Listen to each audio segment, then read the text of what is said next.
They've just extended the hours of viewing tonight until 2 a.m. local time in Boston. They were supposed to end the line or at least stop it around now, but more than 20,000 people are believed to have been in line at least at one point earlier today.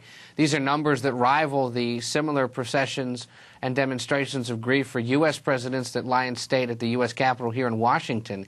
In this case, it's a senator from Massachusetts lying in repose at the library of his brother, the former president. The journey began earlier today at the Kennedy compound in Hyannisport on Cape Cod. It made its way north and passed by several important landmarks to the Kennedy family. The church where his mother was baptized and where they had her funeral. They stopped by Faneuil Hall, which is a very famous American landmark dating back to the American Revolutionary War, where the mayor rang the bell 47 times to mark the 47 years of service Kennedy gave in the U.S. Senate.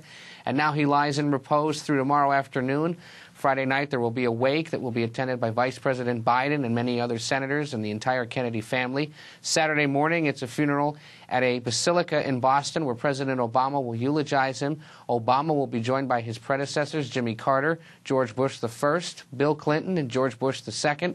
And then it's on here to Washington. They've also, just in the last few hours, added a 4 o'clock local time stop at the U.S. Capitol, where they will stop briefly. The motorcade will then move its way to Arlington National Cemetery across the river from Washington, where Edward Kennedy will lie with his brothers Robert and John.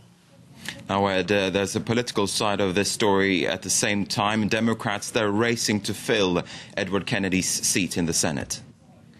That's right. National Democrats very eager to make sure that they hold on to that 60th seat, giving them what the so-called supermajority in the U.S. Senate. Will be very important in the coming months, considering the health care legislation that will undoubtedly be moving through Congress in the coming months. Massachusetts state law requires them to hold a special election 5 months from the death of the senator, which would put it in about December or January. They're looking to change state law as early as next week to allow the governor to appoint a temporary 5-month replacement.